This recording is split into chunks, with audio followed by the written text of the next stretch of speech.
Picture this. It's late in World War II. Germany rolls out the Messerschmitt 262, the world's first operational jet fighter. It's a technological marvel, faster and more powerful than anything the Allies have. A true game changer. But these incredible machines are sitting on the runway unable to take off. Why?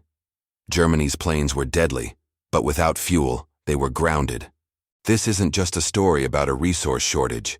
It's the story of how an entire war machine was brought to its knees, not by superior aircraft, but by an empty fuel tank.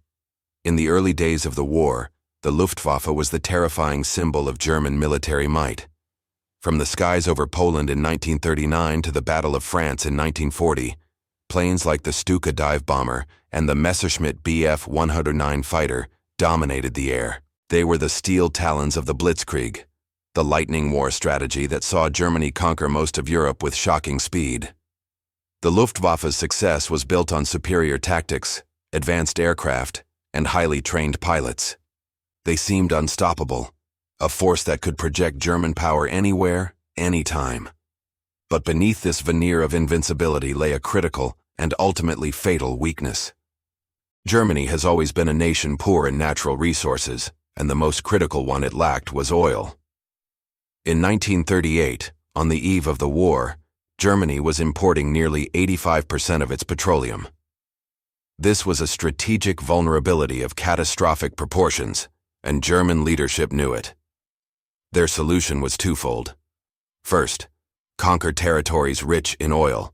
The drive towards the Caucasus oil fields in the Soviet Union was a primary objective of Operation Barbarossa. Securing the Romanian oil fields at Ploiești was also absolutely essential. The second part of the solution was a triumph of chemical engineering. Synthetic fuel. German scientists had perfected the Fischer-Tropsch and Bergius processes, which could convert Germany's abundant coal into liquid fuels. These synthetic fuel plants, or hydrogenation plants, were miracles of industry. By 1943, they were producing millions of tons of fuel, accounting for over half of Germany's total supply and a staggering 92% of its aviation gasoline.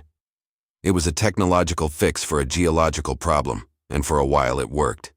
It kept the tanks rolling and, crucially, the planes flying. But this reliance on a handful of massive, complex industrial sites created a new vulnerability, a series of giant stationary targets. By early 1944, the Allies had achieved air superiority over Europe. They had more planes, more pilots, and a clear strategic vision. After observing how crucial fuel was to the German war effort, they launched the oil plan. The new objective was simple and ruthless: destroy Germany's ability to produce fuel. Starting in May 1944, waves of American B-17s and B-24s, escorted by long-range P-51 Mustang fighters, began a systematic campaign against Germany's oil infrastructure. The Romanian oil fields at Ploiești, which had been a target before, were hit again and again with devastating accuracy. But the real focus was on the synthetic fuel plants inside Germany itself. These sprawling industrial complexes at places like Leuna, Pölitz, and Scholven became the top priority for the U.S. 8th and 15th Air Forces. The bombing was relentless. As soon as German work crews managed to repair the damage from one raid, another wave of bombers would appear on the horizon.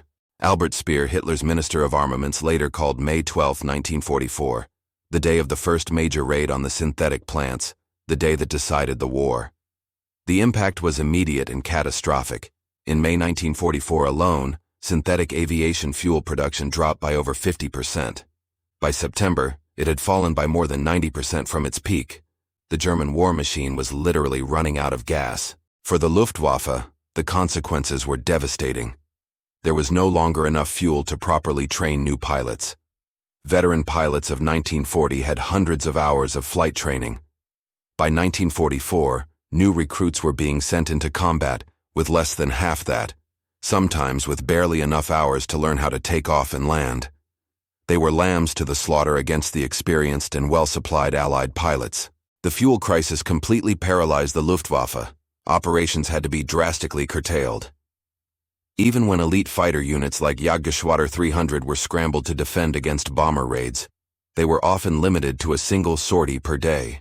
Commanders had to make impossible choices. Should they use the precious little fuel they had to intercept a bomber stream, or save it for a ground support mission on the collapsing Eastern Front? Often, the answer was to do nothing at all. Hundreds of brand new advanced aircraft sat parked wingtip to wingtip on airfields, not because of a lack of pilots, but because there wasn't a drop of fuel to put in them. These grounded planes became easy targets for Allied fighter bombers, who strafed them into burning wrecks.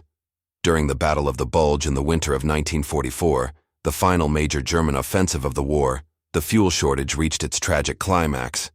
Panzer divisions literally ran out of fuel in the middle of their advance, their tanks abandoned on the roadsides. The Luftwaffe, tasked with providing air cover, could only mount a few hundred sorties a day, a fraction of what was needed. The Allies, by contrast, flew thousands. When the weather cleared, Allied air power decimated the stalled German columns, sealing the fate of the offensive. The grand gamble had failed, partly because the spearhead of the attack had run out of fuel. By the spring of 1945, the Luftwaffe had effectively ceased to exist as a coherent fighting force. While a few elite jet and rocket fighter units fought on with incredible courage, their actions were isolated and strategically insignificant. They were drops in an ocean of Allied air supremacy. The once mighty air force that had terrorized Europe was reduced to a grounded fleet, a testament to the fact that in modern warfare, technology and tactics are useless without the logistics to support them. The most advanced fighter plane in the world is just a metal sculpture without the fuel to make it fly. The story of the Luftwaffe's fuel crisis is a powerful lesson in military history. A nation's strength is not just in its weapons, but in the resources that power them. Thank you so much for watching. If you found this piece of history as fascinating as I do, please hit that like button, subscribe to the channel, and ring the bell so you don't miss our next deep dive.